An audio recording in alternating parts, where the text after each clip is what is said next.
Le temps file à une vitesse faramineuse. George, que ses parents ont présenté emmailloté dans un drap de laine devant la maternité, a déjà presque 10 ans. D'ici quelques années, le jeune garçon devra quitter sa petite école pour rejoindre un prestigieux collège.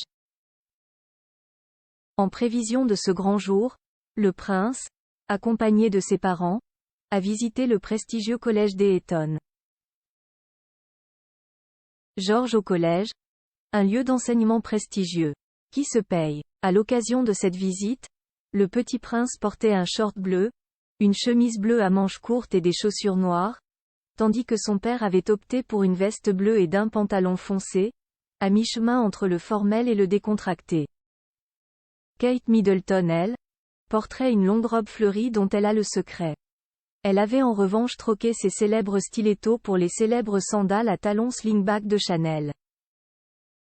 Une visite placée sous le signe du bleu, l'une des couleurs fétiches de la famille. Situé à Windsor, en Angleterre, le collège d'Eton est réservé à l'élite masculine du pays.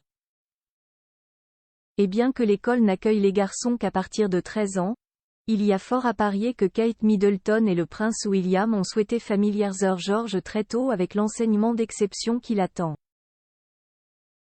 Qui dit enseignement d'élite, dit prestations qui se payent.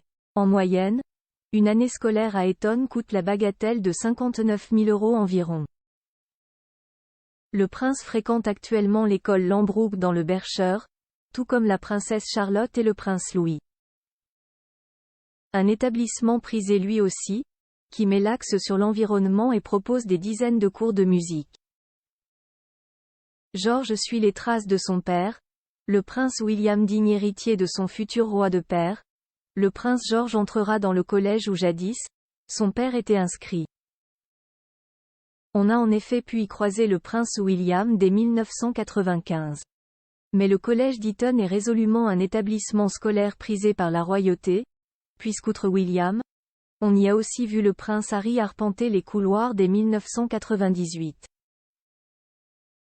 Eton a aussi formé des personnalités telles que l'acteur Eddie Redmayne et les anciens premiers ministres britanniques Boris Johnson et David Cameron. Le roi Charles LLL lui, avait au contraire fréquenté l'internat écossais Gordon Soon, tout comme son père, le prince Philippe, en son temps. Une expérience amère pour le nouveau monarque, qui avait qualifié l'internat de « servitude pénale », selon le romancier William Boyd.